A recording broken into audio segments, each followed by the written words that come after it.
beloved soul, you are welcome here. Let your heart be still, knowing you are safe in this moment. May a gentle peace settle around you, easing every worry. You are free to simply be. Numbers chapter 1. On the first day of the second month of the second year after the Israelites had come out of the land of Egypt, the Lord spoke to Moses in the tent of meeting in the wilderness of Sinai. He said, "Take a census of the whole congregation of Israel by their clans and families, listing every man by name, one by one. You and Aaron are to number those who are 20 years of age or older by their divisions, everyone who can serve in Israel's army. And one man from each tribe, the head of each family, must be there with you. These are the names of the men who are to assist you. From the tribe of Reuben, Elizur son of Shedeur. From Simeon, Shelumiel son of Zurishaddai. From Judah, Nahshon son of Amminadab. From Issachar, Nethanel son of Zua. From Zebulun, Eliab son of Helon. From the sons of Joseph, from Ephraim, Elishama son of Ammihud. And from Manasseh, Gamaliel son of Pedazur. From Benjamin, Abidan son of Gideoni. From Dan, Ahiezer son of Ammishaddai. From Asher, Pagiel son of Ochran. From Gad, Eleazar. So Moses and Aaron took these men who had been designated by name, and on the first day of the second month, they assembled the whole congregation and recorded their ancestry by clans and families, counting one by one the names of those 20 years of age or older, just as the Lord had commanded Moses. So Moses numbered them in the wilderness of Sinai. From the sons of Reuben, the firstborn of Israel, according to the records of their clans and families, counting one by one the names of every male 20 years of age or older who could serve in the army. Those registered to the tribe of Reuben numbered 46,500. From the sons of Simeon, according to the records of their clans and families, counting one by one the names of every male 20 years of age or older who could serve in the army. Those registered to the tribe of Simeon numbered 59,300. From the sons of Gad, according to the records of their clans and families, counting the names of all those 20 years of age or older who could serve in the army, those registered to the tribe of Gad numbered 45,660. From the sons of Judah, according to the records of their clans and families, counting the names of all those 20 years of age or older who could serve in the army, those registered to the tribe of Judah numbered 74,600. From the sons of Issachar, according to the records of their clans and families, counting the names of all those 20 years of age or older who could serve in the army, those registered to the tribe of Issachar numbered 54,400. From the sons of Zebulun, according to the records of their clans and families, counting the names of all those 20 years of age or older who could serve in the army, those registered to the tribe of Zebulun numbered 57,700. From the sons of Joseph, from the sons of Ephraim, according to the records of their clans and families, counting the names of all those 20 years of age or older who could serve in the army, those registered to the tribe of Ephraim numbered 40,500. And from the sons of Manasseh, according to the records of their clans and families, counting the names of all those 20 years of age or older who could serve in the army, those registered to the tribe of Manasseh numbered 32,200. From the sons of Benjamin, according to the records of their clans and families, counting the names of all those 20 years of age or older who could serve in the army, those registered to the tribe of Benjamin numbered 35,400. From the sons of Dan, according to the records of their clans and families, counting the names of all those 20 years of age or older who could serve in the army. Those registered to the tribe of Dan numbered 62,700. From the sons of Asher, according to the records of their clans and families, counting the names of all those 20 years of age or older who could serve in the army. Those registered to the tribe of Asher numbered 41,500.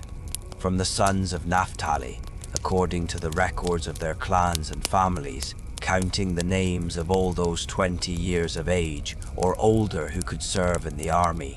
Those registered to the tribe of Naphtali numbered 50,200. These were the men numbered by Moses and Aaron, with the assistance of the 12 leaders of Israel, each one representing his family. So all the Israelites 20 years of age or older who could serve in Israel's army were counted according to their families, and all those counted total 603,500. The Levites, however, were not numbered along with them by the tribe of their fathers. For the Lord had said to Moses, "Do not number the tribe of Levi in the census with the other Israelites. Instead, you are to appoint the Levites over the tabernacle of the testimony, all its furnishings and everything in it. They shall carry the tabernacle and all its articles, care for it, and camp around it. Whenever the tabernacle is to move, the Levites are to take it down, and whenever it is to be pitched, the Levites are to set it up. Any outsider who goes near it must be put to death. The Israelites are to camp by their divisions, each man in his own camp and under his own standard. But the Levites are to camp around the tabernacle of the testimony and watch over it, so that no wrath will fall on the congregation of Israel. So the Levites are responsible for the tabernacle of the testimony. Thus the Israelites did everything just as the Lord had commanded Moses." Chapter 2. Then the Lord said to Moses and Aaron, "The Israelites are to camp around the tent of meeting at a distance from it, each man under his standard with the banners of his family. On the east side, toward the sunrise, the divisions of Judah are to camp under their standard. The leader of the Judahites is Nahshon, son of Amminadab, and his division numbers 74,600. The tribe of Issachar will camp next to it. The leader of the Issacharites is Nethanel, son of Zuar, and his division numbers 54,400. Next will be the tribe of Zebulun. The leader of the Zebulunites is Eliab, son of Helon, and his division numbers 57,400. The total number of men in the divisions of the camp of Judah is 6,400. They shall set out first. On the south side, the divisions of Reuben are to camp under their standard. The leader of the Reubenites is Eliezer, son of Shedar, and his division numbers 46,500. The tribe of Simeon will camp next to it. The leader of the Simeonites is Shelumiel, son of Zurishaddai, and his division numbers 59,300. Next will be the tribe of Gad. The leader of the Gadites is Eliasaph, son of Doyle, and his division numbers 45,600. The total number of men in the divisions of the camp of Reuben is 151,450. They shall set out second. In the middle of the camps, the tent of meeting is to travel with the camp of the Levites. They are to set out in the order they encamped, each in his own place under his standard. On the west side, the divisions of Ephraim are to camp under their standard. The leader of the Ephraimites is Elishama, son of Ammihud, and his division numbers 40,500. The tribe of Manasseh will be next to it. The leader of the Manassites is Gamaliel, son of Pedazur, and his division numbers 32,200. Next will be the tribe of Benjamin. The leader of the Benjamites is Abidan, son of Gideoni, and his division numbers 35,400. The total number of men in the divisions of the camp of Ephraim is 100,100. They shall set out third. On the north side, the divisions of Dan are to camp under their standard. The leader of the Danites is Ahiezer son of Ammishaddai, and his division numbers 62,700. The tribe of Asher will camp next to it. The leader of the Asherites is Pagiel son of Okran, and his division numbers 41,500. Next will be the tribe of Naphtali. The leader of the Naphtalites is Ahira son of Enan, and his division numbers 50,400. The total number of men in the camp of Dan is 57,600. They shall set out last, under their standards. These are the Israelites, numbered according to their families. The total of those counted in the camps by their divisions was 635,500. But the Levites were not counted among the other Israelites, as the Lord had commanded Moses. So the Israelites did everything the Lord commanded Moses. They camped under their standards in this way, and set out in the same way, each man with his clan and his family. Chapter 3. This is the account of Aaron and Moses at the time the Lord spoke with Moses on Mount Sinai. These are the names of the sons of Aaron: Nadab the firstborn, then Abihu, Eleazar, and Ithamar. These were Aaron's sons, the anointed priests, who were ordained to serve as priests. Nadab and Abihu, however, died in the presence of the Lord when they offered unauthorized fire before the Lord in the wilderness of Sinai. And since they had no sons, only Eleazar and Ithamar served as priests during the lifetime of their father Aaron. Then the Lord said to Moses, "Bring the tribe of Levi and present them to Aaron the priest to assist him. They are to perform duties for him and for the whole congregation before the tent of meeting, attending to the service of the tabernacle. They shall take care of all the furnishings of the tent of meeting and fulfill obligations for the Israelites by attending to the service of the tabernacle. Assign the Levites to Aaron and his sons. They have been given exclusively to him from among the Israelites. So you shall appoint Aaron and his sons to carry out the duties of the priesthood. But any outsider who approaches the tabernacle must be put to death."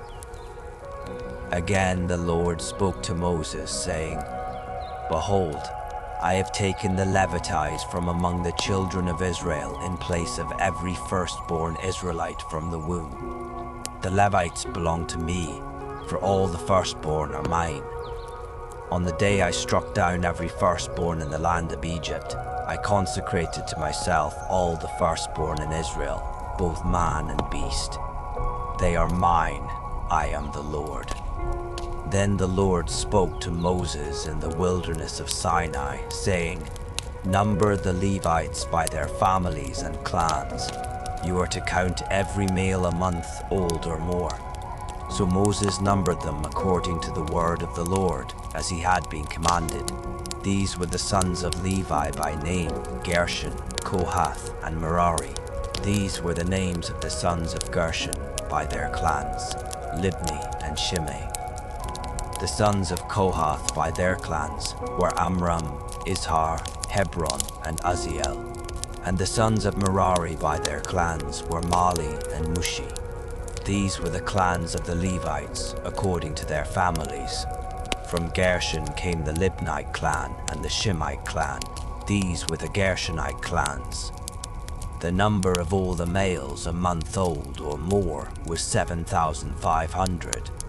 The Gershonite clans were to camp on the west, behind the tabernacle, and the leader of the families of the Gershonites was Eliasaph son of Lael. The duties of the Gershonites at the tent of meeting were the tabernacle and tent, its covering, the curtain for the entrance to the tent of meeting, the curtains of the courtyard, the curtain for the entrance to the courtyard that surrounds the tabernacle and altar, and the cords, all the service for these items. From Kohath came the clans of the Amramites, the Izharites, the Hebronites, and the Uzzielites. These were the clans of the Kohathites. The number of all the males a month old or more was 8,600. They were responsible for the duties of the sanctuary. The clans of the Kohathites were to camp on the south side of the tabernacle, and the leader of the families of the Kohathites was Elizaphan son of Uzziel. Their duties were the ark, the table, the lampstand, the altars, the articles of the sanctuary used with them, and the curtain, all the service for these items. The chief of the leaders of the Levites was Eleazar son of Aaron the priest. He oversaw those responsible for the duties of the sanctuary. From Merari came the clans of the Malites and Mushitites. These were the Merarite clans. The number of all the males a month old or more was 6,200.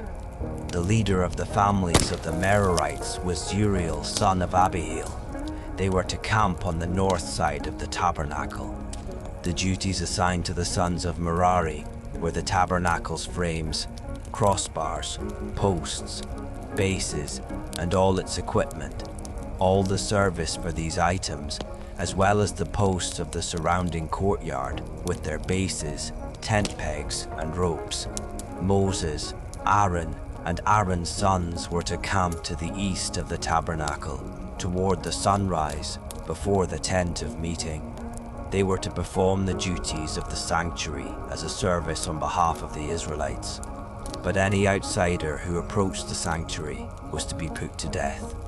The total number of Levites that Moses and Aaron counted by their clans at the Lord's command, including all the males a month old or more, was 22,000. Then the Lord said to Moses, "Number every firstborn male of the Israelites a month old or more, and list their names.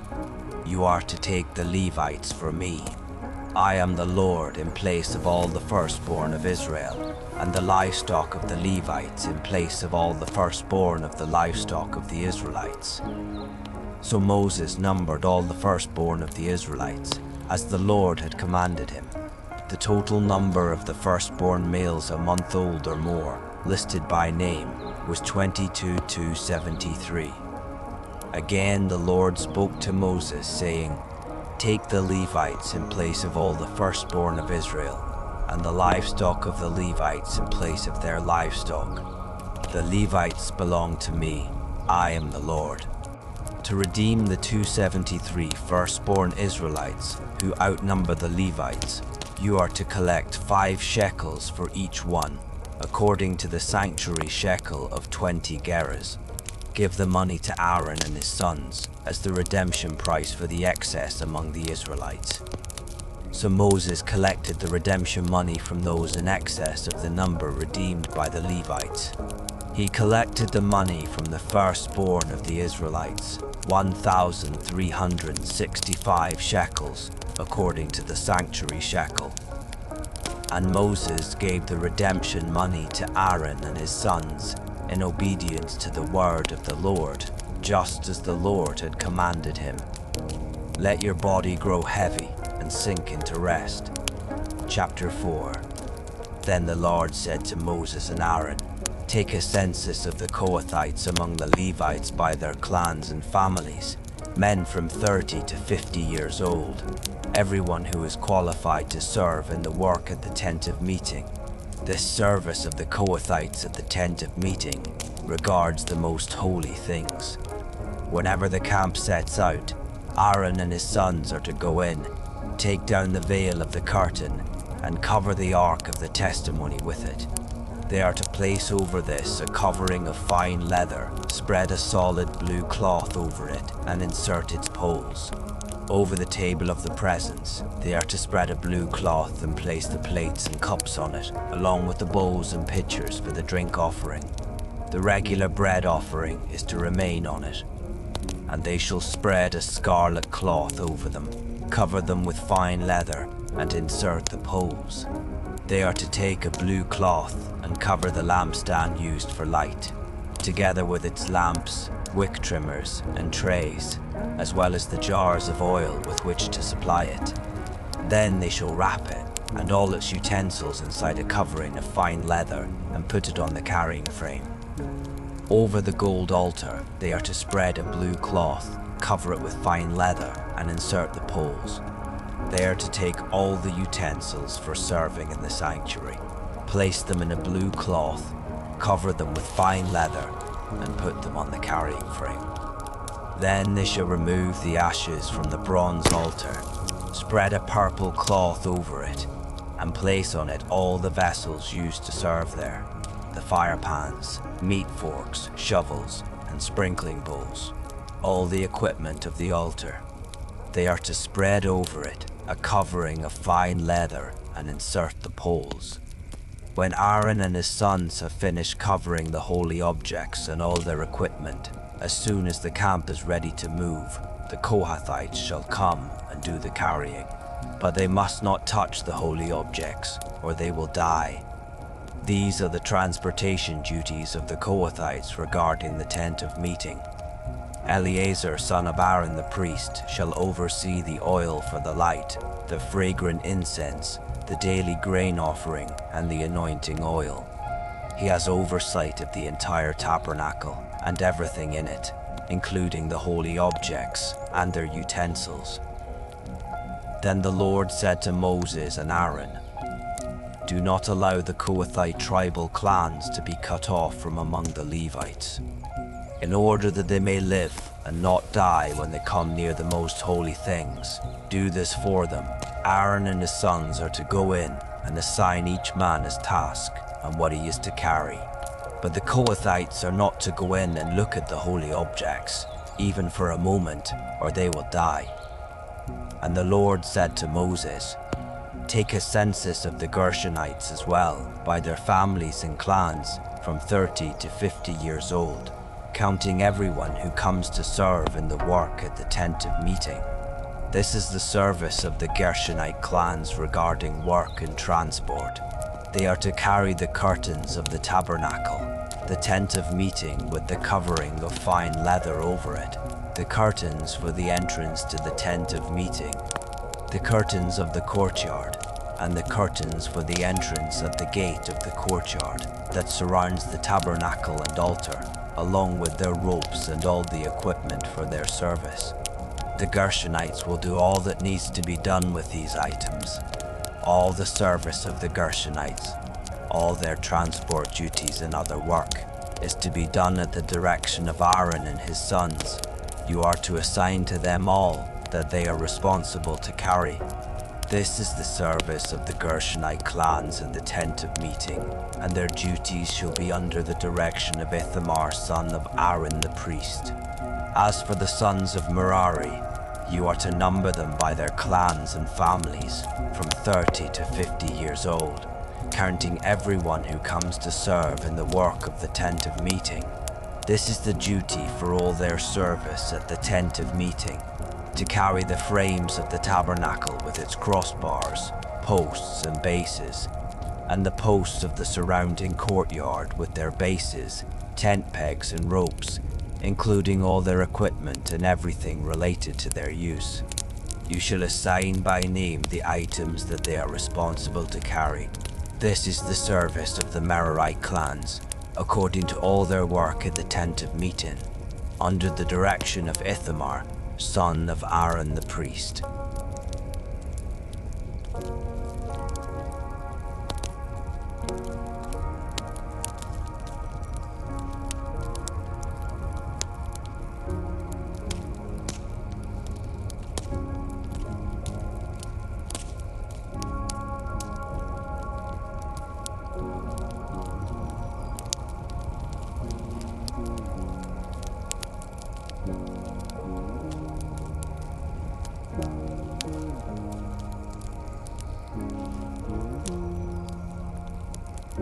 And those numbered by their clans totaled 2,750.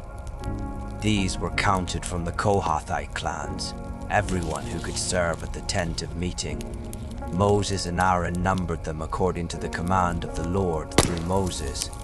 Then the Gershonites were numbered by their clans and families, everyone from 30 to 50 years old who came to serve in the work at the tent of meeting. And those numbered by their clans and families totaled 2,630. These were counted from the Gershonite clans who served at the tent of meeting, whom Moses and Aaron counted at the Lord's command. And the Merarites were numbered by their clans and families, everyone from 30 to 50 years old who came to serve in the work at the tent of meeting. The men registered by their clans numbered 3,200. These were counted from the Merarite clans, whom Moses and Aaron numbered at the Lord's command through Moses. So Moses, Aaron, and the leaders of Israel numbered by their clans and families all the Levites from 30 to 50 years old who came to do the work of serving and carrying the tent of meeting. And the number of men was 8,580. At the Lord's command through Moses, they were numbered, and each one was assigned his work and burden, as the Lord had commanded Moses. Chapter 5. Then the Lord said to Moses, "Command the Israelites to send away from the camp anyone with a skin disease, anyone who has a bodily discharge, and anyone who is defiled by a dead body. You must send away male and female alike. Send them outside the camp, so they will not defile their camp, where I dwell among them." So the Israelites did this, sending such people outside the camp. They did just as the Lord had instructed Moses. And the Lord said to Moses, "Tell the Israelites that when a man or woman acts unfaithfully against the Lord by committing any sin against another, that person is guilty and must confess the sin he has committed. He must make full restitution, add a fifth to its value, and give all this to the one he has wronged. But if the man has no relative to whom restitution can be made for the wrong, the restitution belongs to the Lord and must be given to the priest along with the ram of atonement, by which the atonement is made for him. Every sacred contribution the Israelites bring to the priest shall belong to him. Each man's sacred gifts are his own, but whatever he gives to the priest will belong to the priest." Then the Lord said to Moses, "Speak to the Israelites and tell them that if any man's wife goes astray and is unfaithful to him by sleeping with another man, and it is concealed from her husband, and her impurity is undetected, since there is no witness against her, and she was not caught in the act, and if a feeling of jealousy comes over her husband, and he suspects his wife who has defiled herself, or if a feeling of jealousy comes over him, and he suspects her, even though she has not defiled herself, then he must also bring for her an offering of 1/10 of an ephah of barley flour.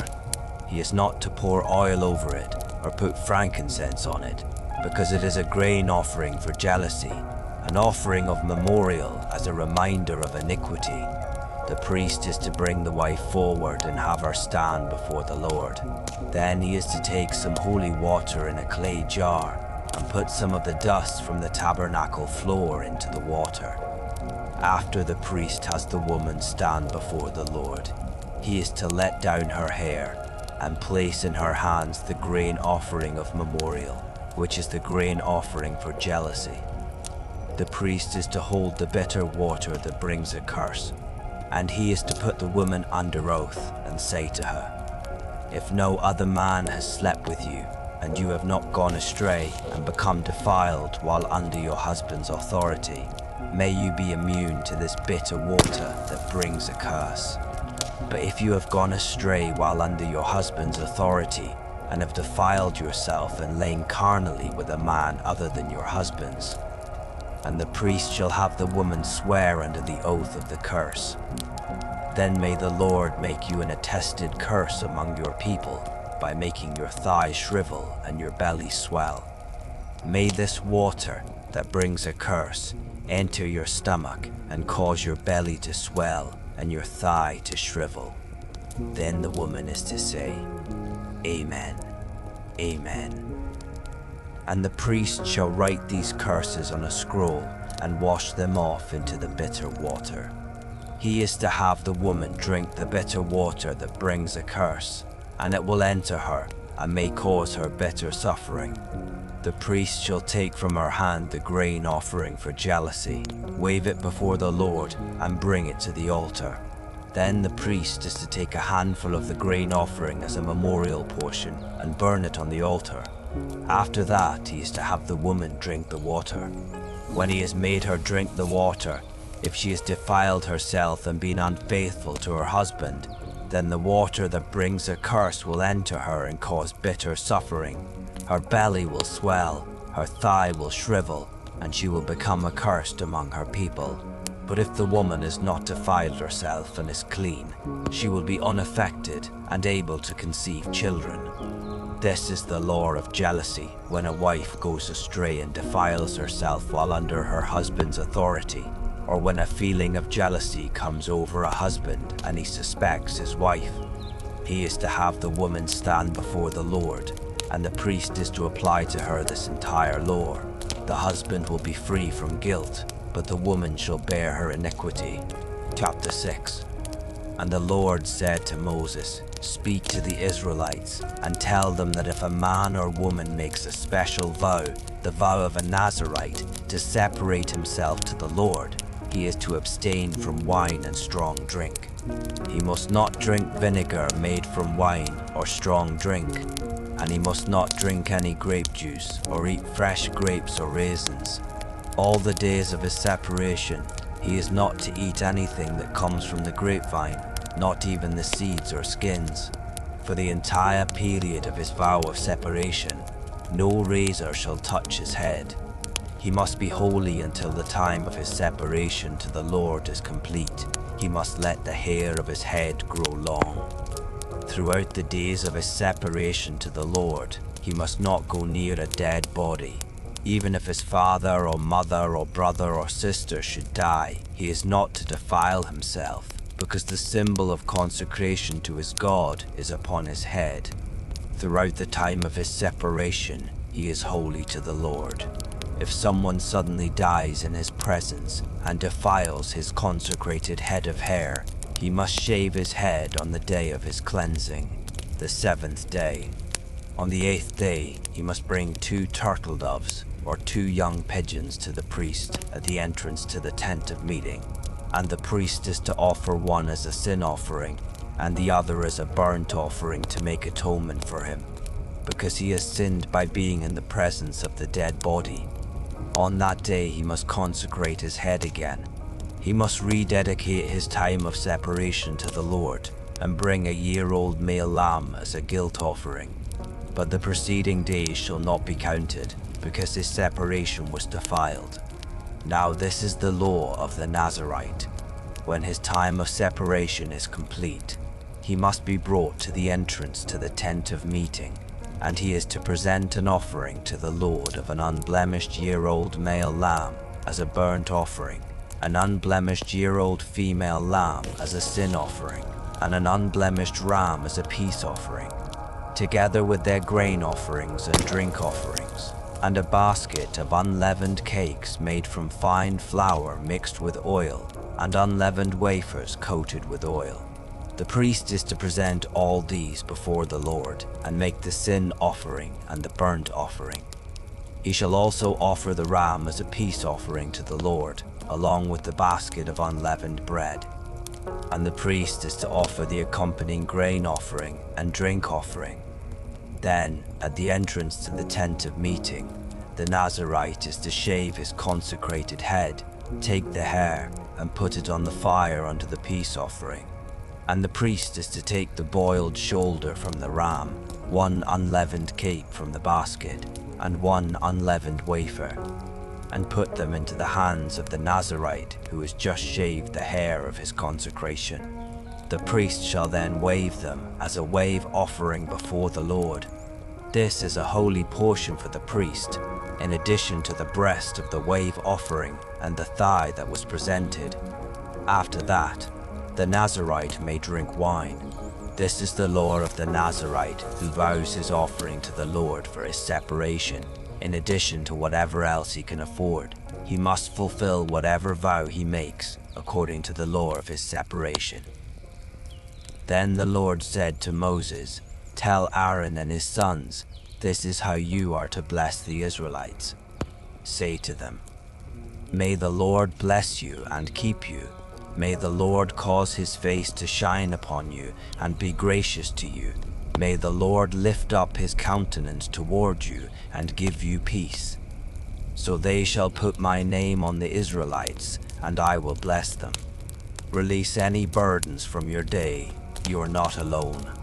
Chapter 7. On the day Moses finished setting up the tabernacle, he anointed and consecrated it and all its furnishings, along with the altar and all its utensils. And the leaders of Israel, the heads of their families, presented an offering. These men were the tribal leaders who had supervised the registration. They brought as their offering before the Lord 6 covered carts and 12 oxen, an ox from each leader and a cart from every 2 leaders, and presented them before the tabernacle. And the Lord said to Moses, "Accept these gifts from them, that they may be used in the work of the tent of meeting, and give them to the Levites, to each man according to his service." So Moses took the carts and oxen and gave them to the Levites. He gave the Gershonites 2 carts and 4 oxen, as their service required. And he gave the Merarites 4 carts and 8 oxen, as their service required, all under the direction of Ithamar son of Aaron the priest. But he did not give any to the Kohathites, since they were to carry on their shoulders the holy objects for which they were responsible.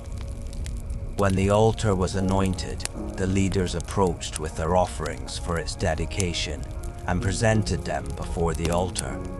And the Lord said to Moses, "Each day 1 leader is to present his offering for the dedication of the altar." On the first day, Nahshon son of Amminadab from the tribe of Judah drew near with his offering. His offering was 1 silver platter weighing 130 shekels, and 1 silver bowl weighing 70 shekels, both according to the sanctuary. Shekel and filled with fine flour mixed with oil for a grain offering. 1 gold dish weighing 10 shekels, filled with incense. 1 young bull, 1 ram, and 1 male lamb, a year old for a burnt offering.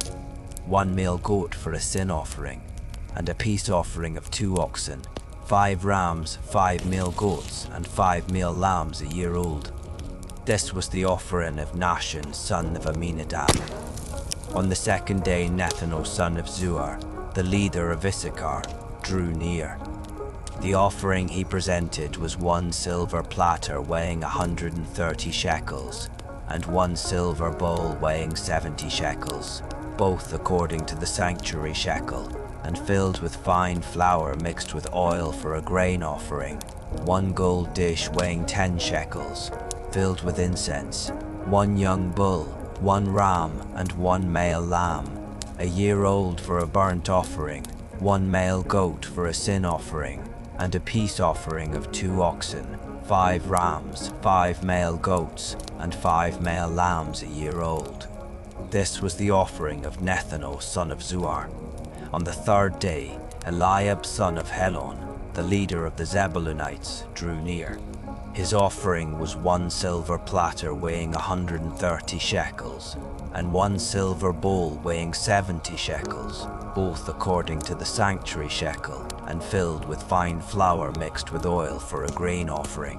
1 gold dish weighing 10 shekels, filled with incense. 1 young bull, 1 ram, and 1 male lamb, a year old for a burnt offering. 1 male goat for a sin offering, and a peace offering of 2 oxen, 5 rams, 5 male goats, and 5 male goats a year old.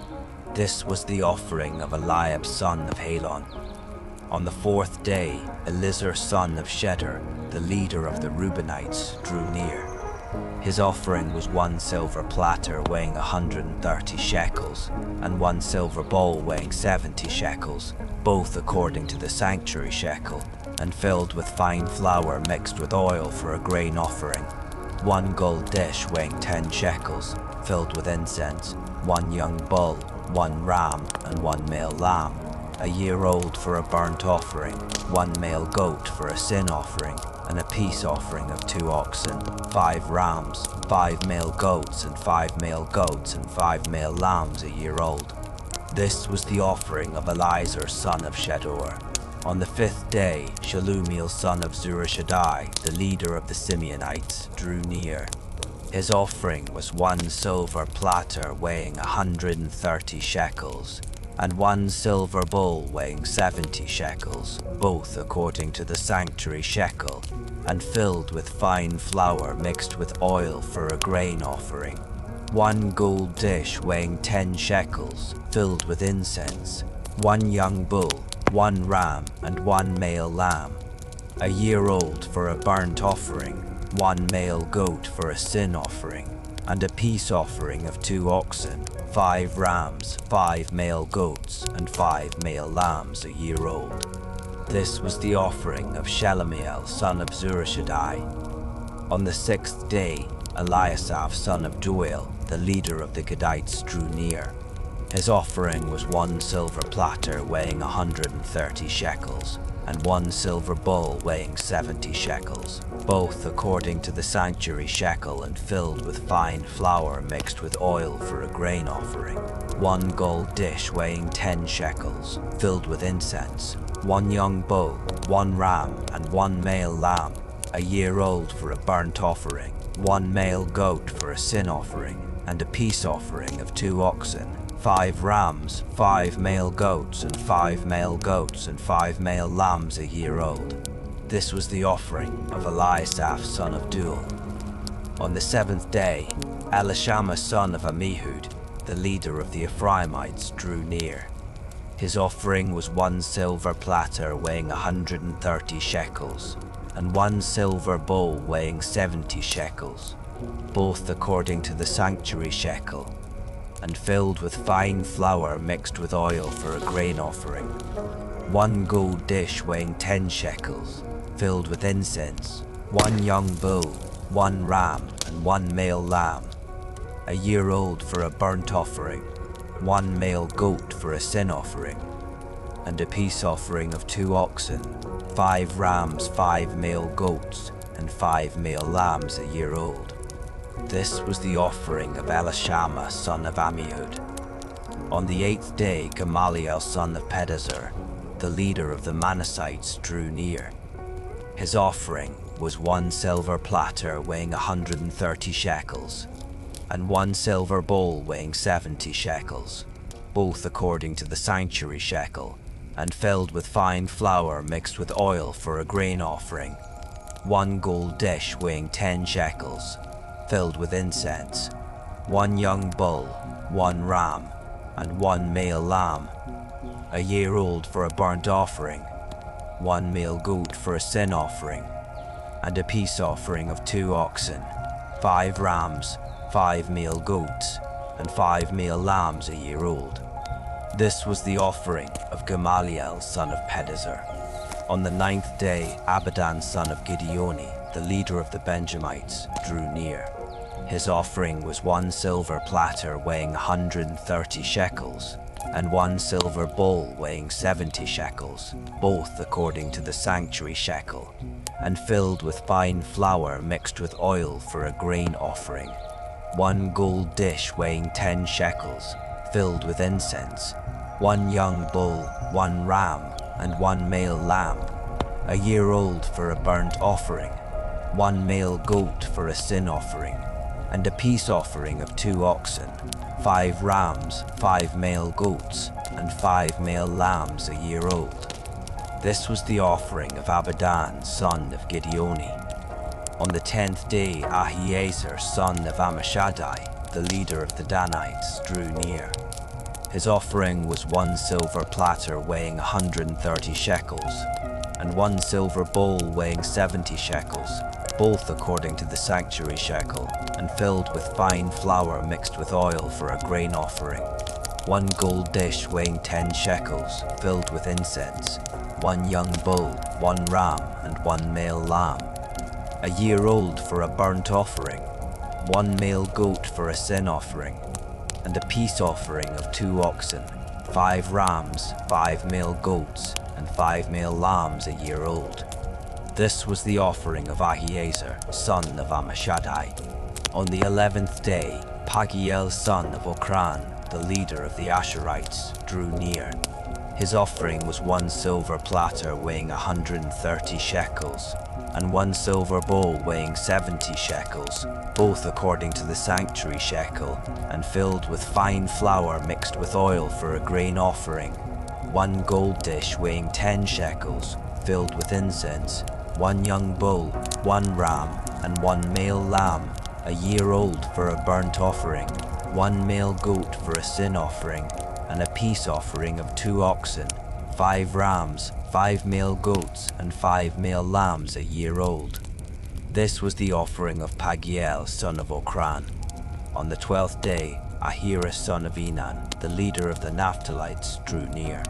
His offering was 1 silver platter weighing 130 shekels, and 1 silver bowl weighing 70 shekels, both according to the sanctuary shekel, and filled with fine flour mixed with oil for a grain offering. 1 gold dish weighing 10 shekels, filled with incense, 1 young bull, 1 ram, and 1 male lamb, a year old for a burnt offering, 1 male goat for a sin offering, and a peace offering of 2 oxen, 5 rams, 5 male goats, and 5 male lambs a year old. This was the offering of Ahira, son of Enan. So these were the offerings from the leaders of Israel for the dedication of the altar when it was anointed: 12 silver platters, 12 silver bowls, and 12 gold dishes. Each silver platter weighed 130 shekels, and each silver bowl 70 shekels. The total weight of the silver articles was 2,400 shekels, according to the sanctuary shekel. The 12 gold dishes filled with incense weighed 10 shekels each, according to the sanctuary shekel. The total weight of the gold dishes was 120 shekels.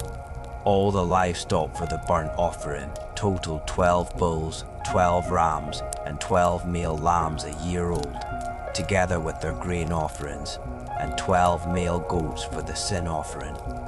All the livestock sacrificed for the peace offering totaled 24 bulls, 60 rams, 60 male goats, and 60 male lambs a year old.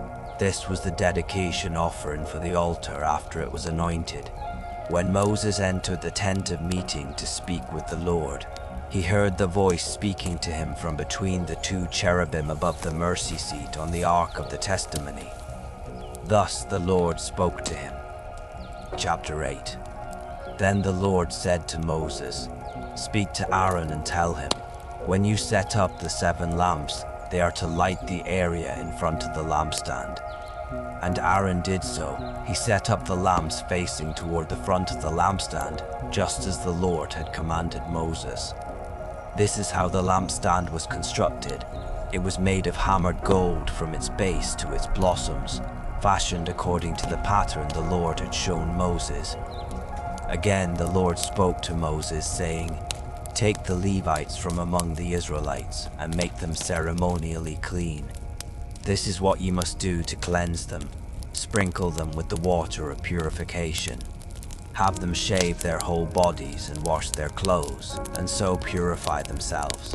Then have them take a young bull with its grain offering of fine flour mixed with oil, and you are to take a second young bull for a sin offering. Bring the Levites before the tent of meeting and assemble the whole congregation of Israel. You are to present the Levites before the Lord and have the Israelites lay their hands upon them. Aaron is to present the Levites before the Lord as a wave offering from the sons of Israel, so that they may perform the service of the Lord. And the Levites are to lay their hands on the heads of the bulls, and offer to the Lord one as a sin offering and the other as a burnt offering, to make atonement for the Levites.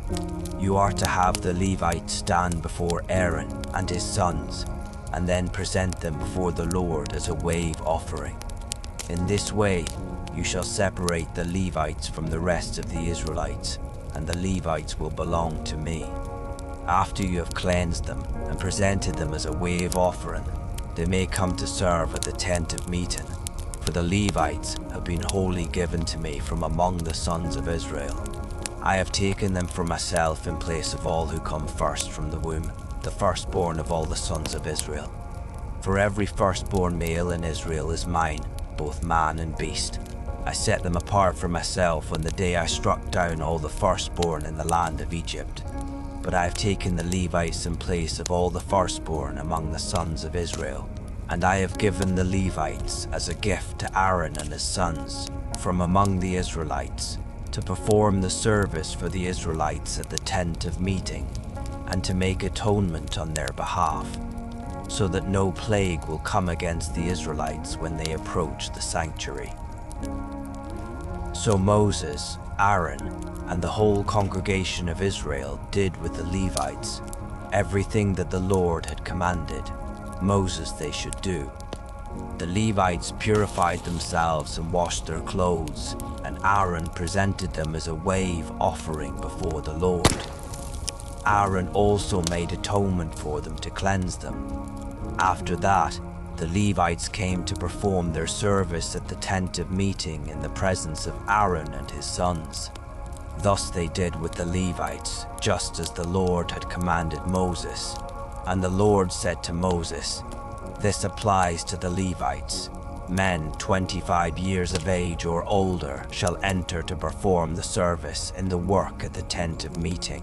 But at the age of 50, they must retire from performing the work and no longer serve. After that, they may assist their brothers in fulfilling their duties at the tent of meeting, but they themselves are not to do the work. This is how you are to assign responsibilities to the Levites." Chapter 9. In the first month of the second year after Israel had come out of the land of Egypt, the Lord spoke to Moses in the wilderness of Sinai. The Israelites are to observe the Passover at its appointed time. You are to observe it at the appointed time, at twilight on the 14th day of this month, in accordance with its statutes and ordinances. So Moses told the Israelites to observe the Passover, and they did so in the wilderness of Sinai, at twilight on the 14th day of the first month. The Israelites did everything just as the Lord had commanded Moses, but there were some men who were unclean due to a dead body, so they could not observe the Passover on that day. And they came before Moses and Aaron that same day, and said to Moses, "We are unclean because of a dead body, but why should we be excluded from presenting the Lord's offering with the other Israelites at the appointed time? Wait here until I find out what the Lord commands concerning you," Moses replied. Then the Lord said to Moses, "Tell the Israelites, when any one of you or your descendants is unclean because of a dead body, or is away on a journey, he may still observe the Passover to the Lord. Such people are to observe it at twilight on the 14th day of the second month. They are to eat the lamb, together with unleavened bread and bitter herbs. They may not leave any of it until morning, or break any of its bones. They must observe the Passover according to all its statutes. But if a man who is ceremonially clean and is not on a journey still fails to observe the Passover, he must be cut off from his people, because he did not present the Lord's offering at its appointed time. That man will bear the consequences of his sin. If a foreigner dwelling among you wants to observe the Passover to the Lord, he is to do so according to the Passover statute and its ordinances. You are to apply the same statute to both the foreigner and the native of the land.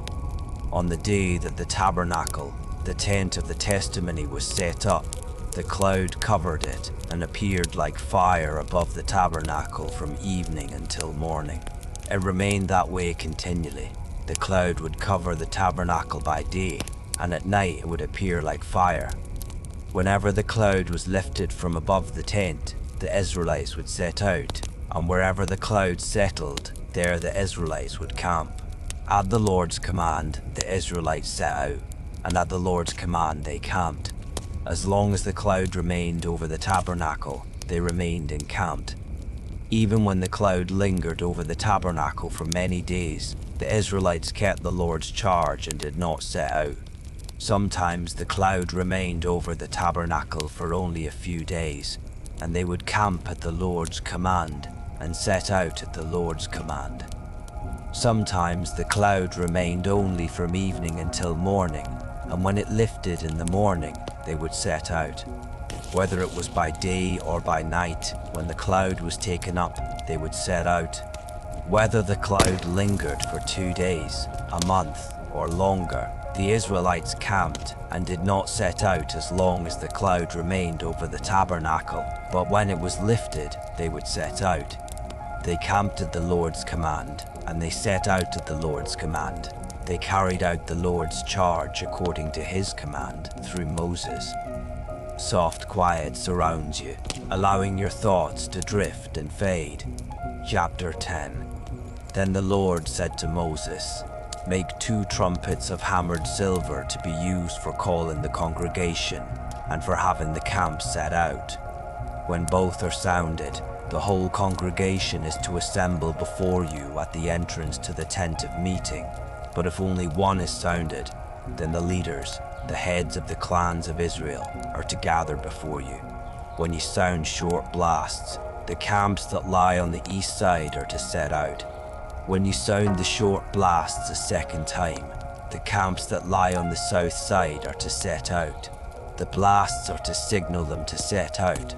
To convene the assembly, you are to sound long blasts, not short ones. The sons of Aaron, the priests, are to sound the trumpets. This shall be a permanent statute for you and the generations to come. When you enter into battle in your land against an adversary who attacks you, sound short blasts on the trumpets, and you will be remembered before the Lord your God and saved from your enemies.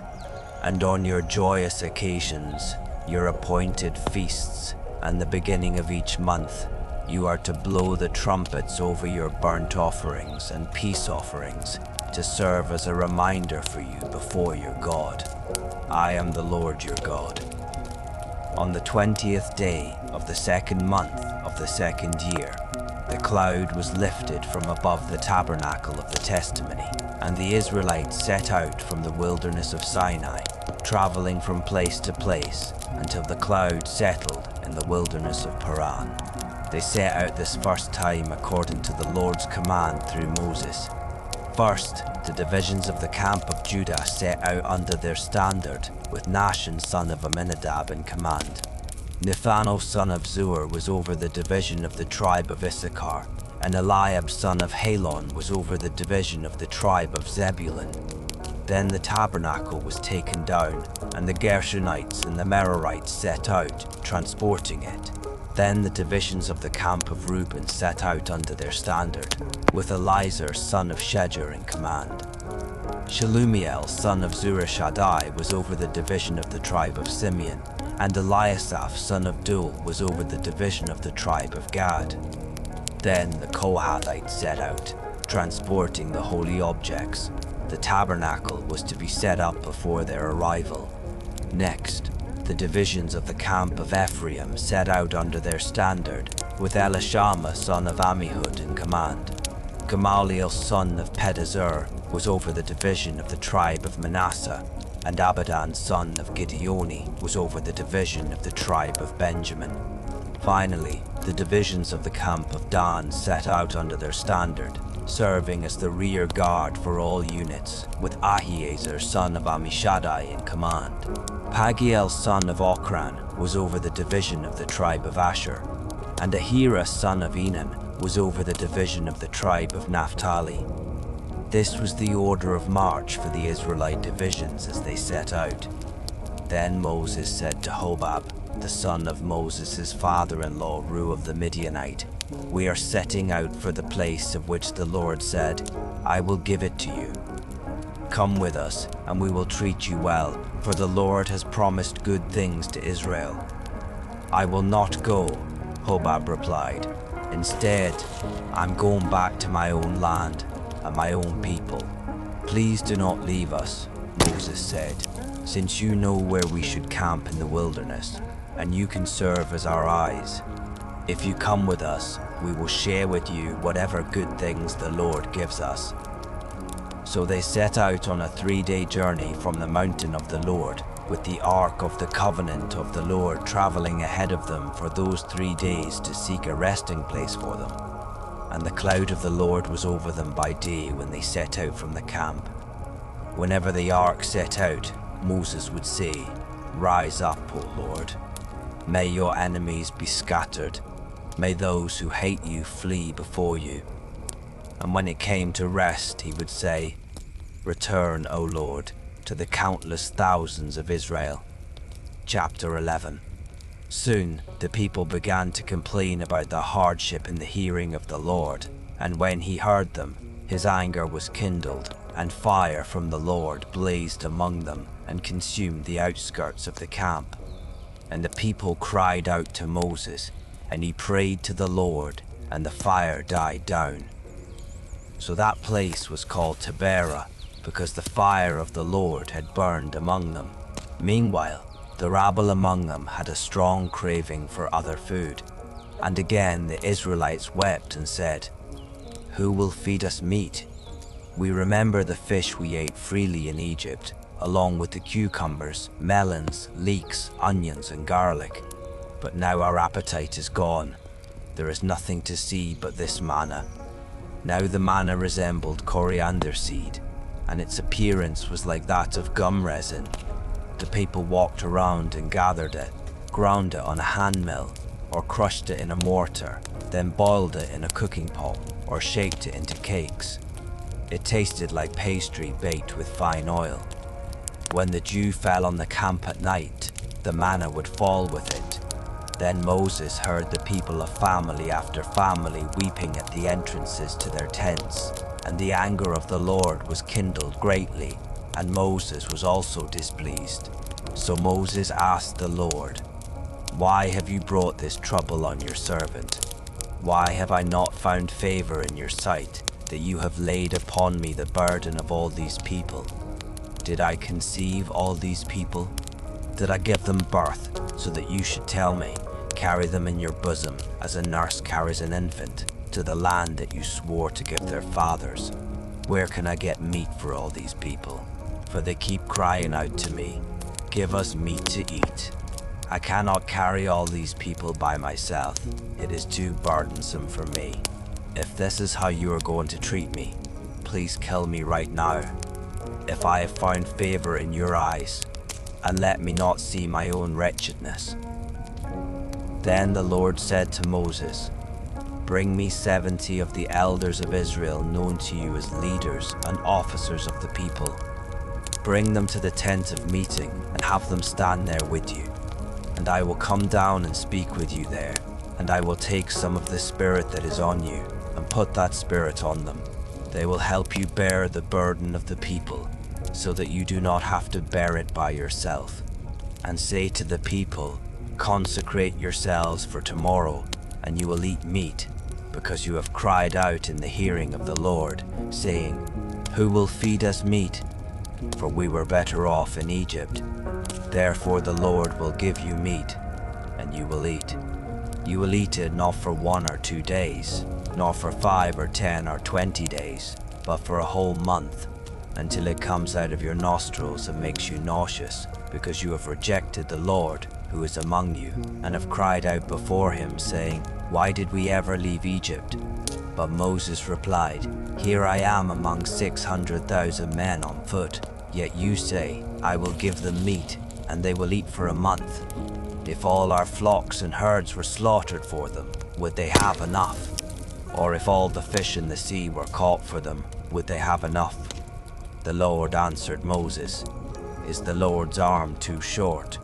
Now you will see whether or not my word will come to pass." So Moses went out and relayed to the people the words of the Lord, and he gathered 70 of the elders of the people and had them stand around the tent. Then the Lord came down in the cloud and spoke to him, and he took some of the spirit that was on Moses and placed that spirit on the 70 elders. As the spirit rested on them, they prophesied, but they never did so again. 2 men, however, had remained in the camp, one named Eldad and the other Medad, and the Spirit rested on them. They were among those listed, But they had not gone out to the tent, and they prophesied in the camp. A young man ran and reported to Moses, Eldad and Medad are prophesying in the camp. Joshua son of Nun, the attendant to Moses since youth, spoke up and said, Moses, my lord, stop them. But Moses replied, Are you jealous on my account? I wish that all the Lord's people were prophets, and that the Lord would place his spirit on them. Then Moses returned to the camp, along with the elders of Israel. Now a wind sent by the Lord came up, drove in quail from the sea, and brought them near the camp, about 2 cubits above the surface of the ground, for a day's journey in every direction around the camp. All that day and night, and all the next day, the people stayed up gathering the quail. No one gathered less than 10 homers, and they spread them out all around the camp. But while the meat was still between their teeth, before it was chewed, the anger of the Lord burned against the people, and the Lord struck them with a severe plague. So they called that place Kibroth Hattaavah, because there they buried the people who had craved other food. From Kibroth Hattaavah, the people moved on to Hazeroth, where they remained for some time. Chapter 12. Then Miriam and Aaron criticized Moses because of the Cushite woman he had married, for he had taken a Cushite wife. Does the Lord speak only through Moses? They said. Does he not also speak through us? And the Lord heard this. Now Moses was a very humble man, more so than any man on the face of the earth. And suddenly the Lord said to Moses, Aaron and Miriam, you 3, come out to the tent of meeting. So the 3 went out, and the Lord came down in a pillar of cloud, stood at the entrance to the tent, and summoned Aaron and Miriam. When both of them had stepped forward, he said, Hear now my words. If there is a prophet among you, I, the Lord, will reveal myself to him in a vision. I will speak to him in a dream. But this is not so with my servant Moses. He is faithful in all my house. I speak with him face to face, clearly, and not in riddles. He sees the form of the Lord. Why then were you unafraid to speak against my servant Moses? So the anger of the Lord burned against them, and he departed. As the cloud lifted from above the tent, suddenly Miriam became leprous, white as snow. Aaron turned toward her, saw that she was leprous, and said to Moses, My Lord, please do not hold against us this sin we have so foolishly committed. Please do not let her be like a stillborn infant whose flesh is half consumed when he comes out of his mother's womb. So Moses cried out to the Lord, O God, please heal her. But the Lord answered Moses, If her father had but spit in her face, would she not have been in disgrace for 7 days? Let her be confined outside the camp for 7 days. After that she may be brought back in. So Miriam was confined outside the camp for 7 days, and the people did not move on until she was brought in again. After that, the people set out from Hazeroth and camped in the wilderness of Paran. If you wish to let your mind wander, that is perfectly okay. Chapter 13.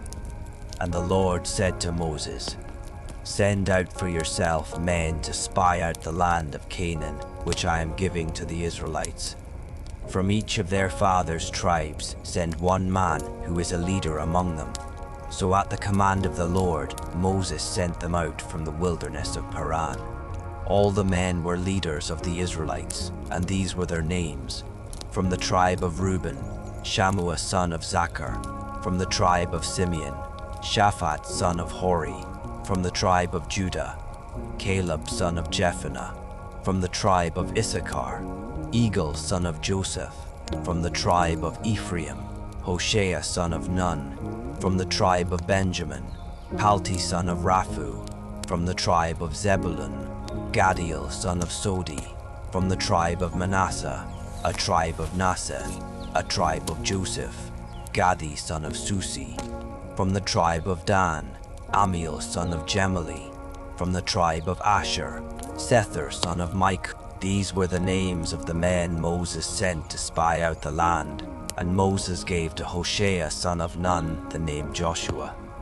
When Moses sent them to spy out the land of Canaan, he told them, "Go up through the Negev and into the hill country. See what the land is like and whether its people are strong or weak, few or many. Is the land where they live good or bad? Are the cities where they dwell open camps or fortifications? Is the soil fertile or unproductive? Are there trees in it or not? Be courageous and bring back some of the fruit of the land." It was the season for the first ripe grapes. So they went up and spied out the land from the wilderness of Zin as far as Rehob toward Labo-Hamath. They went up through the Negev and came to Hebron, where Ahiman, Sheshai, and Talmai, the descendants of Anak, dwelled. It had been built 7 years before Zoan in Egypt. When they came to the valley of Eshcol, they cut down a branch with a single cluster of grapes, which they carried on a pole between 2 men. They also took some pomegranates and figs. Because of the cluster of grapes the Israelites cut there, that place was called the Valley of Eshcol. After 40 days, the men returned from spying out the land, and they went back to Moses, Aaron, and the whole congregation of Israel in the wilderness of Paran at Kadesh. They brought back a report for the whole congregation and showed them the fruit of the land. And they gave this account to Moses: "We went into the land to which you sent us, and indeed, it is flowing with milk and honey. Here is some of its fruit. Nevertheless, the people living in the land are strong, and the cities are large and fortified. We even saw the descendants of Anak there. The Amalekites live in the land of the Negev. The Hittites, Jebusites, and Amorites live in the hill country, and the Canaanites live by the sea and along the Jordan." Then Caleb quieted the people before Moses and said, "We must go up and take possession of the land, for we can certainly conquer it." But the men who had gone up with him replied, "We cannot go up against the people, for they are stronger than we are." So they gave the Israelites a bad report about the land that they had spied out. "The land we explored devours its inhabitants, and all the people we saw there are great in stature. We even saw the Nephilim there, the descendants of Anak that come from the Nephilim. We seemed like grasshoppers in our own sight, and we must have seemed the same to them." Chapter 14. Then the whole congregation lifted up their voices and cried out, and that night the people wept. All the Israelites grumbled against Moses and Aaron, and the whole congregation said to them, "If only we had died in the land of Egypt, or if only we had died in this wilderness. Why is the Lord bringing us into this land to fall by the sword? Our wives and children will become plunder. Would it not be better for us to go back to Egypt?" So they said to one another, "Let us appoint a leader and return to Egypt." Then Moses and Aaron fell face down before the whole assembly of the congregation of Israel. Joshua, son of Nun, and Caleb, son of Jephunneh, who were among those who had spied out the land, tore their clothes and said to the whole congregation of Israel, "The land we passed through and explored is an exceedingly good land. If the Lord delights in us, he will bring us into this land, a land flowing with milk and honey, and he will give it to us. Only do not rebel against the Lord, and do not be afraid of the people of the land, for they will be like bread for us. Their protection has been removed, and the Lord is with us. Do not be afraid of them." But the whole congregation threatened to stone Joshua and Caleb. Then the glory of the Lord appeared to all the Israelites at the tent of meeting. And the Lord said to Moses, "How long will this people treat me with contempt? How long will they refuse to believe in me, despite all the signs I have performed among them? I will strike them with a plague and destroy them, and I will make you into a nation greater and mightier than they are." But Moses said to the Lord, "The Egyptians will hear of it, For by your strength you brought this people from among them, and they will tell it to the inhabitants of this land.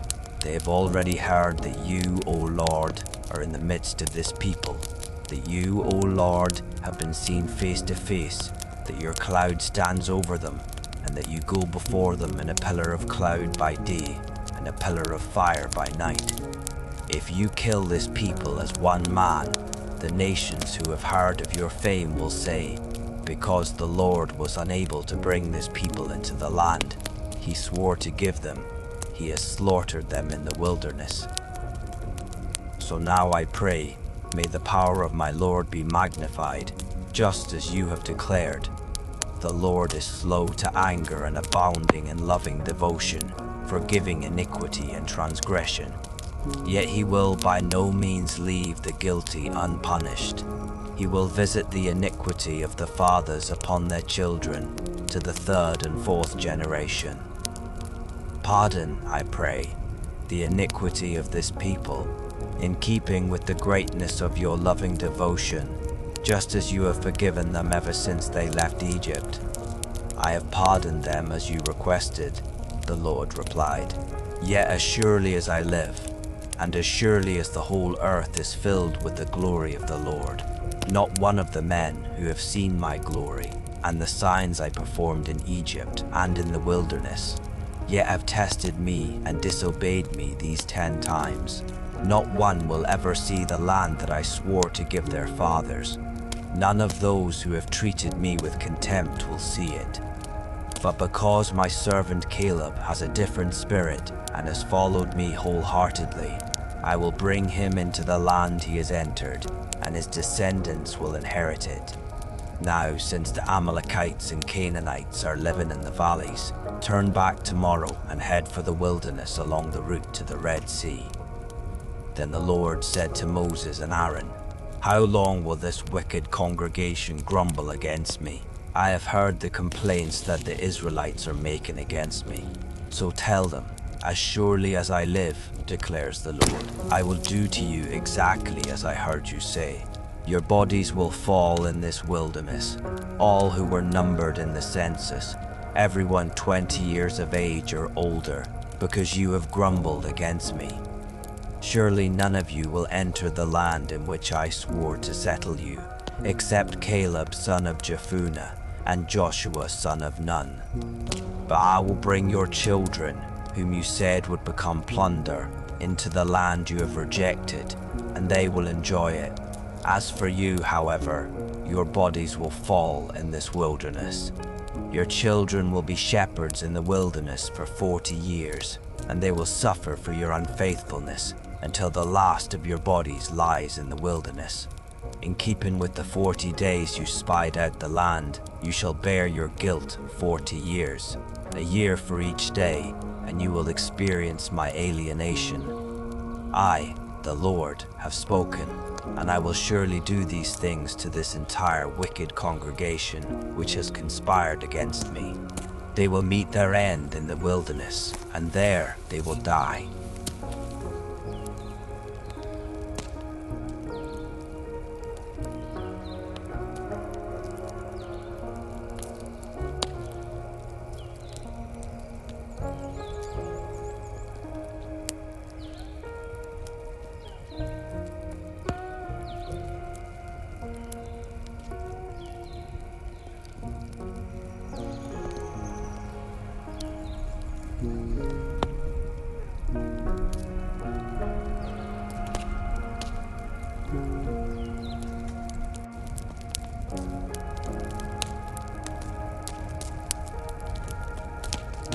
Of those men who had gone to spy out the land, only Joshua son of Nun and Caleb son of Jephunneh remained alive. And when Moses relayed these words to all the Israelites, the people mourned bitterly. Early the next morning they got up and went up toward the ridge of the hill country. We have indeed sinned, they said, but we will go to the place the Lord has promised. But Moses said, Why are you transgressing the commandment of the Lord? This will not succeed. Do not go up, lest you be struck down by your enemies, because the Lord is not among you. For there the Amalekites and Canaanites will face you, and you will fall by the sword. Because you have turned away from the Lord, he will not be with you. But they dared to go up to the ridge of the hill country, though neither Moses nor the ark of the covenant of the Lord moved from the camp. Then the Amalekites and Canaanites who lived in that part of the hill country came down, attacked them, and routed them all the way to Hormah. Chapter 15. Then the Lord said to Moses, "Speak to the Israelites and tell them, after you enter the land that I am giving you as a home, and you present a food offering to the Lord from the herd, or flock to produce a pleasing aroma to the Lord, either a burnt offering or a sacrifice, for a special vow or free will offering or appointed feast. Then the one presenting his offering to the Lord shall also present a grain offering of 1/10 of an ephah of fine flour, mixed with 1/4 hin of olive oil. With the burnt offering or sacrifice of each lamb, you are to prepare 1/4 hin of wine as a drink offering. With a ram you are to prepare a grain offering of 2/10 of an ephah of fine flour mixed with 1/3 of a hin of olive oil, and 1/3 of a hin of wine as a drink offering, a pleasing aroma to the Lord. When you prepare a young bull as a burnt offering or sacrifice to fulfill a vow or as a peace offering to the Lord, present with the bull a grain offering of 3/10 of an ephah of fine flour mixed with 1/2 a hin of olive oil. Also present 1/2 a hin of wine as a drink offering. It is a food offering, a pleasing aroma to the Lord. This is to be done for each bull, ram, lamb, or goat. This is how you must prepare each one, no matter how many. Everyone who is native born shall prepare these things in this way when he presents a food offering as a pleasing aroma to the Lord. And for the generations to come, if a foreigner residing with you or someone else among you wants to prepare a food offering as a pleasing aroma to the Lord, he is to do exactly as you do. The assembly is to have the same statute both for you and for the foreign resident. It is a permanent statute for the generations to come. You and the foreigner shall be the same before the Lord. The same law and the same ordinance will apply both to you and to the foreigner residing with you." Then the Lord said to Moses, "Speak to the Israelites and tell them, when you enter the land to which I am bringing you, and you eat the food of the land, you shall lift up an offering to the Lord. From the first of your dough, you are to lift up a cake as a contribution. Offer it just like an offering from the threshing floor. Throughout your generations, you are to give the Lord an offering from the first of your dough. Now if you stray unintentionally, and do not obey all these commandments that the Lord has spoken to Moses, all that the Lord has commanded you through Moses, from the day the Lord gave them, and continuing through the generations to come, and if it was done unintentionally without the knowledge of the congregation, then the whole congregation is to prepare one young bull as a burnt offering, a pleasing aroma to the Lord, with its grain offering and drink offering according to the regulation, and one male goat as a sin offering.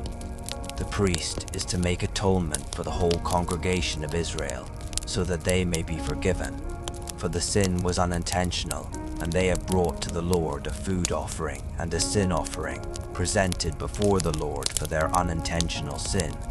Then the whole congregation of Israel and the foreigners residing among them will be forgiven, since it happened to all the people unintentionally.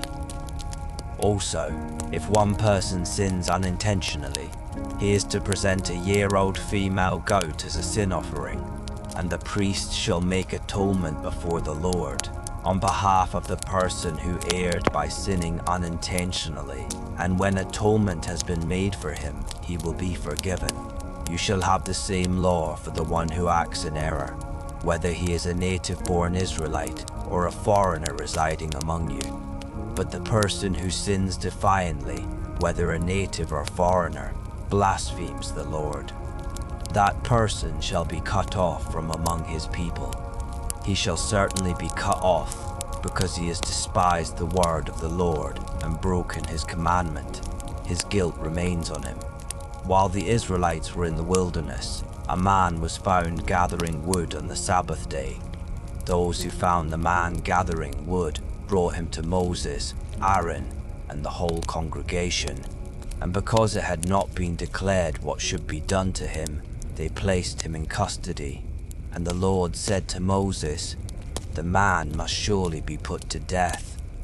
The whole congregation is to stone him outside the camp." So the whole congregation took the man outside the camp and stoned him to death, as the Lord had commanded Moses.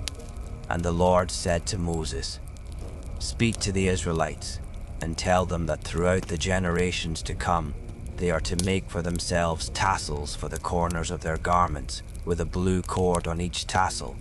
These will serve as tassels for you to look at, so that you may remember all the commandments of the Lord, that you may obey them and not prostitute yourselves by following your own heart and your own eyes. Then you will remember and obey all my commandments, and you will be holy to your God.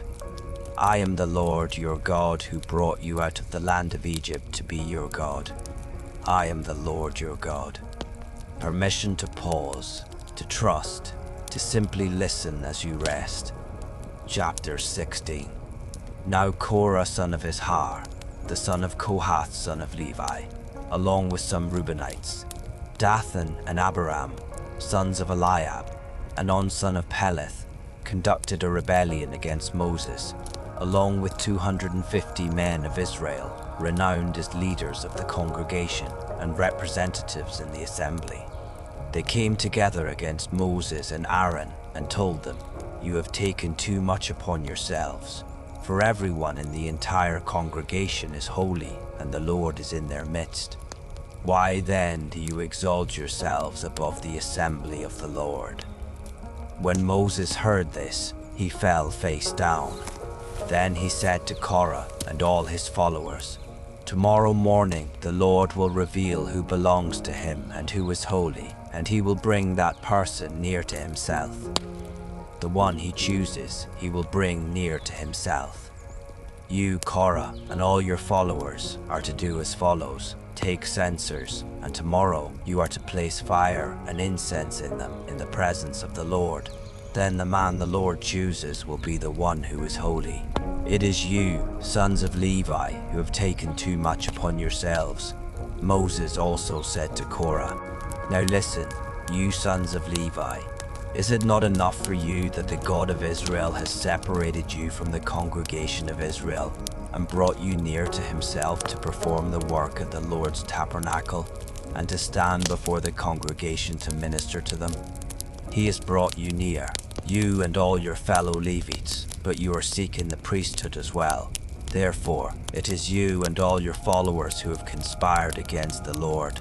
As for Aaron, who is he that you should grumble against him?"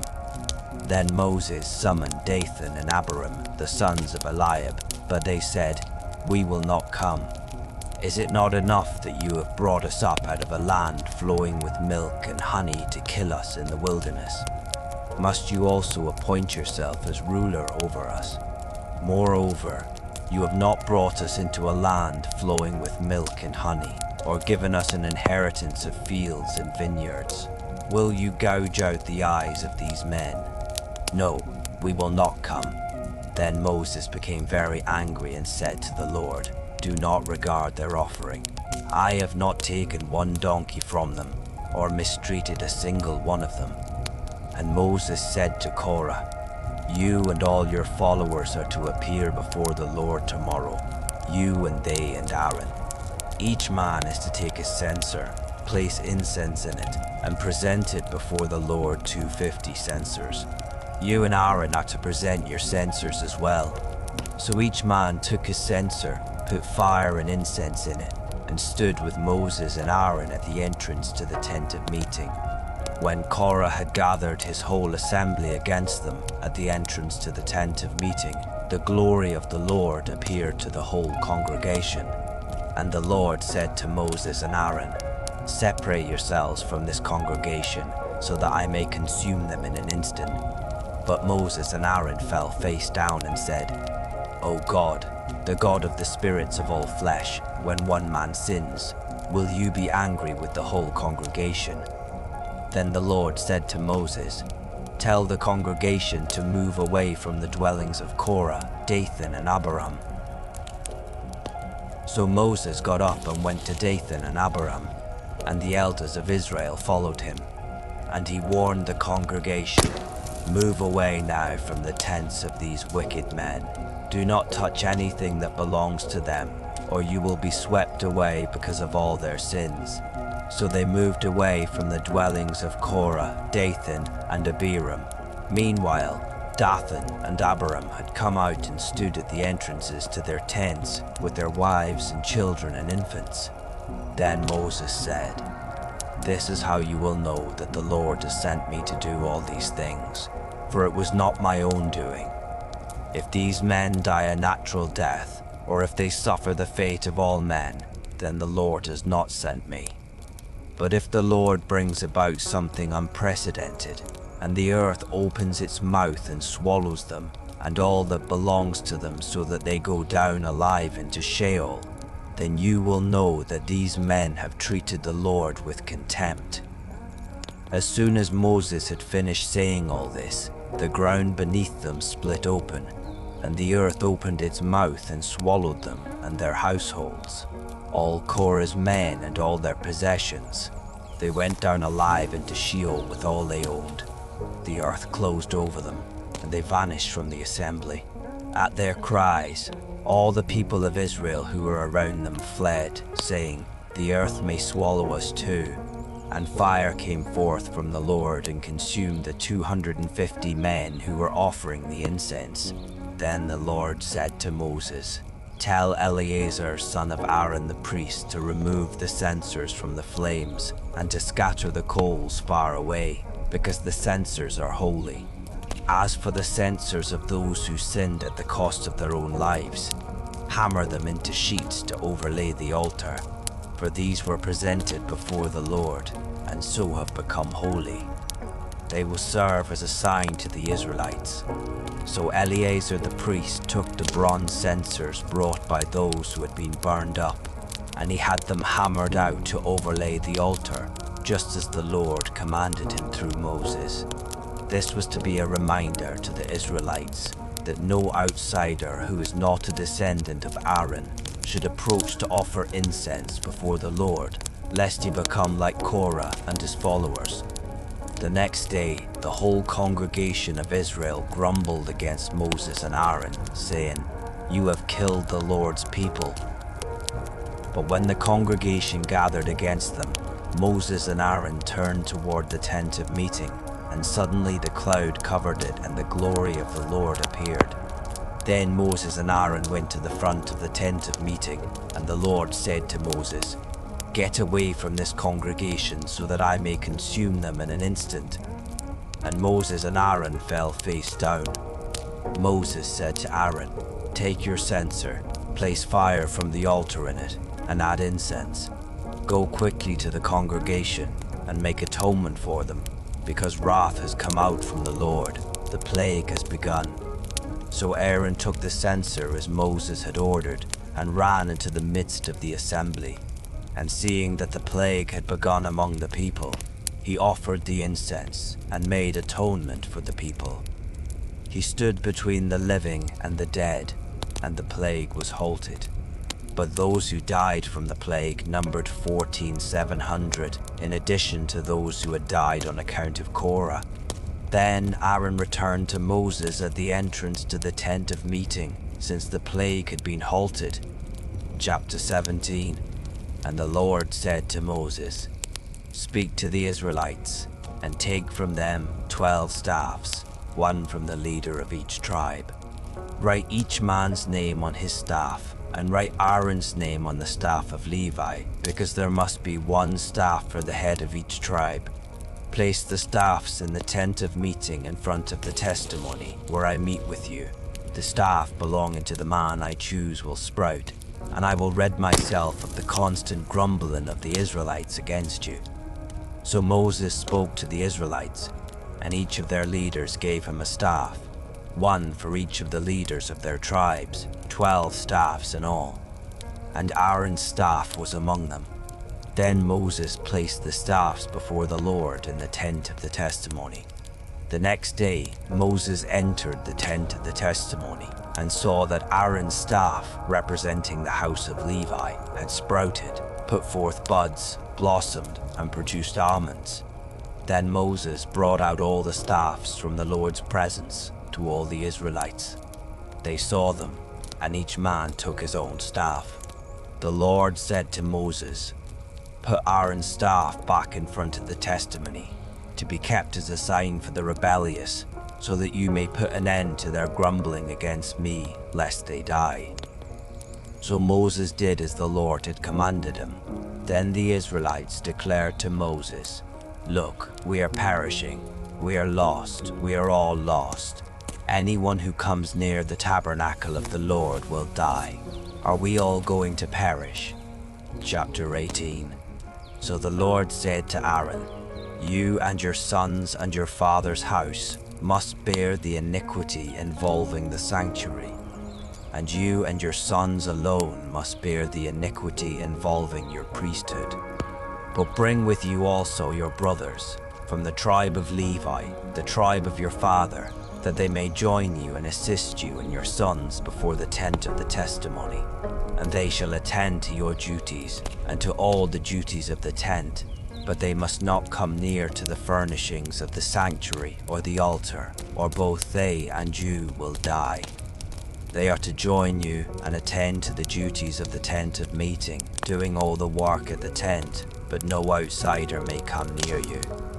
And you shall attend to the duties of the sanctuary and of the altar, so that wrath may not fall on the Israelites again. Behold, I myself have selected your fellow Levites from the Israelites as a gift to you, dedicated to the Lord to perform the service for the tent of meeting.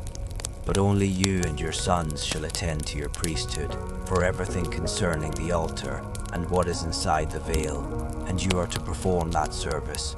I am giving you the work of the priesthood as a gift, but any outsider who comes near the sanctuary must be put to death." Then the Lord said to Aaron, "Behold, I have put you in charge of my offerings. As for all the sacred offerings of the Israelites, I have given them to you and your sons as a portion and a permanent statute. A portion of the most holy offerings reserved from the fire will be yours. From all the offerings they render to me as most holy offerings, whether grain offerings or sin offerings or guilt offerings, that part belongs to you and your sons. You are to eat it as a most holy offering, and every male may eat it. You shall regard it as holy, and this is yours as well, the offering of their gifts, along with all the wave offerings of the Israelites. I have given this to you and your sons and daughters as a permanent statute.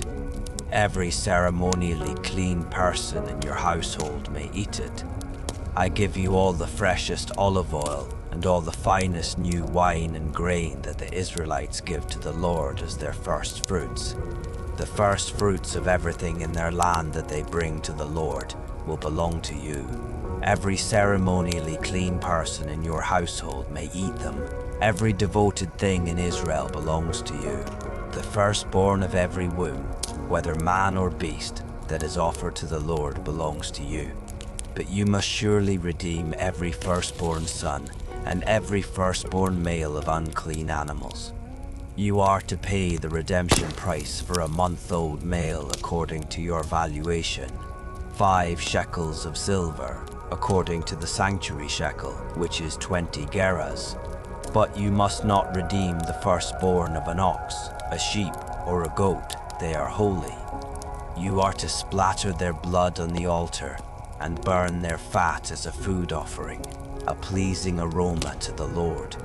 And their meat belongs to you, just as the breast and right thigh of the wave offering belong to you. All the holy offerings that the Israelites present to the Lord, I give to you and to your sons and daughters as a permanent statute. It is a permanent covenant of salt before the Lord for you and your offspring." Then the Lord said to Aaron, "You will have no inheritance in their land, nor will you have any portion among them. I am your portion and your inheritance among the Israelites. Behold, I have given to the Levites all the tithes in Israel as an inheritance in return for the work they do, the service of the tent of meeting. No longer may the Israelites come near to the tent of meeting, or they will incur guilt and die. The Levites are to perform the work of the tent of meeting, and they must bear their iniquity. This is a permanent statute for the generations to come. The Levites will not receive an inheritance among the Israelites, for I have given to the Levites as their inheritance the tithe that the Israelites present to the Lord as a contribution. That is why I told them that they would not receive an inheritance among the Israelites. And the Lord instructed Moses, "Speak to the Levites and tell them, when you receive from the Israelites the tithe that I have given you as your inheritance, you must present part of it as an offering to the Lord, a tithe of the tithe. Your offering will be reckoned to you as grain from the threshing floor or juice from the winepress. So you are to present an offering to the Lord from all the tithes you receive from the Israelites. And from these you are to give the Lord's offering to Aaron the priest. You must present the offering due the Lord from all the best of every gift, the holiest part of it. Therefore say to the Levites, when you have presented the best part, it will be reckoned to you as the produce of the threshing floor or winepress, and you and your households may eat the rest of it anywhere. It is the compensation for your work at the tent of meeting.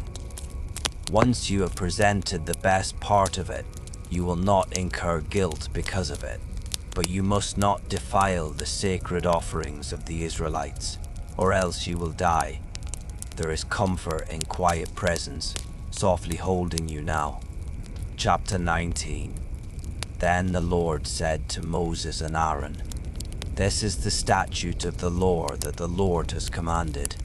Instruct the Israelites to bring you an unblemished red heifer that has no defect and has never been placed under a yoke. Give it to Eleazar the priest, and he will have it brought outside the camp and slaughtered in his presence.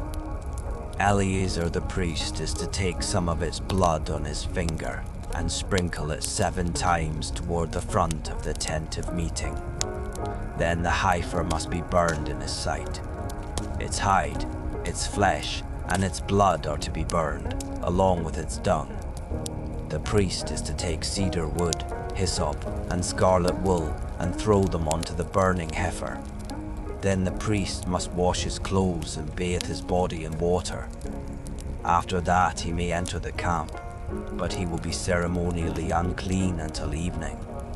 The one who burned the heifer must also wash his clothes and bathe his body in water, and he too will be ceremonially unclean until evening. Then a man who is ceremonially clean is to gather up the ashes of the heifer and store them in a ceremonially clean place outside the camp.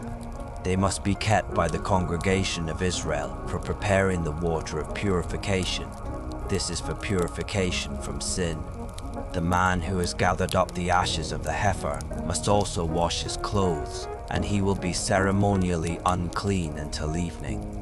This is a permanent statute for the Israelites and for the foreigner residing among them. Whoever touches any dead body will be unclean for 7 days. He must purify himself with the water on the 3rd day and on the 7th day, then he will be clean. But if he does not purify himself on the 3rd and 7th days, he will not be clean. Anyone who touches a human corpse and fails to purify himself defiles the tabernacle of the Lord. That person must be cut off from Israel. He remains unclean because the water of purification has not been sprinkled on him, and his uncleanness is still on him. This is the law when a person dies in a tent. Everyone who enters the tent and everyone already in the tent will be unclean for 7 days, and any open container without a lid fastened on it is unclean. Anyone in the open field who touches someone who has been killed by the sword or has died of natural causes, or anyone who touches a human bone or a grave, will be unclean for 7 days. For the purification of the unclean person, take some of the ashes of the burnt sin offering, put them in a jar, and pour fresh water over them. Then a man who is ceremonially clean is to take some hyssop, dip it in the water and sprinkle the tent, all the furnishings, and the people who were there. He is also to sprinkle the one who touched a bone, a grave, or a person who has died or been slain. The man who is ceremonially clean is to sprinkle the unclean person on the 3rd day and on the 7th day. After he purifies the unclean person on the 7th day, the one being cleansed must wash his clothes and bathe in water, and that evening he will be clean. But if a person who is unclean does not purify himself, he will be cut off from the assembly, because he has defiled the sanctuary of the Lord. The water of purification has not been sprinkled on him. He is unclean. This is a permanent statute for the people. The one who sprinkles the water of purification must wash his clothes, and whoever touches the water of purification will be unclean until evening. Anything the unclean person touches will become unclean, and anyone who touches it will be unclean until evening. Leader 20. In the 1st month, the whole congregation of Israel entered the wilderness of Zin and stayed in Kadesh. There Miriam died and was buried. Now there was no water for the congregation, so they gathered against Moses and Aaron. The people quarreled with Moses and said, "If only we had perished with our brothers before the Lord. Why have you brought the Lord's assembly into this wilderness for us and our livestock to die here? Why have you led us up out of Egypt to bring us to this wretched place? It is not a place of grain, figs, vines, or pomegranates, and there is no water to drink." Then Moses and Aaron went from the presence of the assembly to the entrance to the tent of meeting. They fell face down, and the glory of the Lord appeared to them. And the Lord said to Moses, "Take the staff and assemble the congregation. You and your brother Aaron are to speak to the rock while they watch, and it will pour out its water. You will bring out water from the rock and provide drink for the congregation and their livestock." So Moses took the staff from the Lord's presence, just as he had been commanded. Then Moses and Aaron gathered the assembly in front of the rock, and Moses said to them, "Listen now, you rebels, must we bring you water out of this rock?" Then Moses raised his hand and struck the rock twice with his staff, so that a great amount of water gushed out, and the congregation and their livestock were able to drink. But the Lord said to Moses and Aaron, "Because you did not trust me to show my holiness in the sight of the Israelites, you will not bring this assembly into the land that I have given them." These were the waters of Meribah, where the Israelites quarreled with the Lord, and he showed his holiness among them. From Kadesh, Moses sent messengers to tell the king of Edom, "This is what your brother Israel says.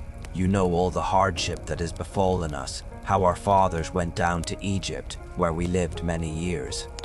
The Egyptians mistreated us and our fathers, and when we cried out to the Lord, he heard our voice, sent an angel, and brought us out of Egypt.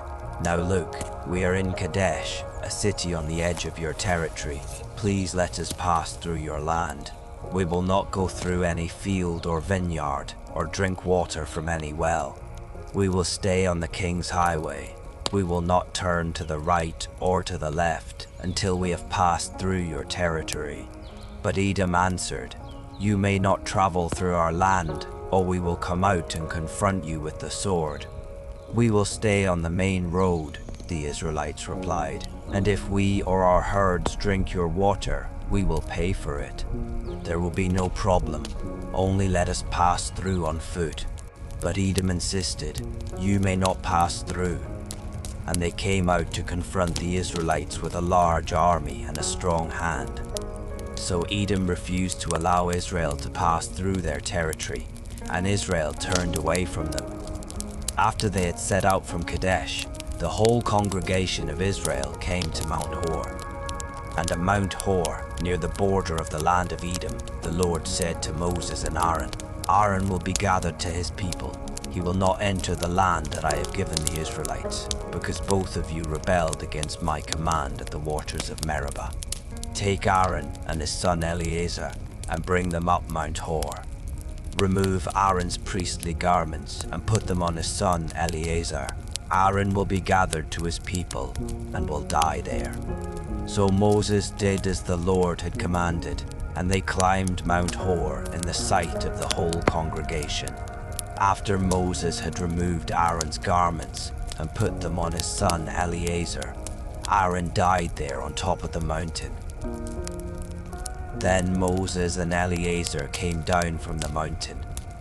When the whole congregation saw that Aaron had died, the entire house of Israel mourned for him 30 days. Remain in this gentle quiet. Peace stays with you as you drift further into rest.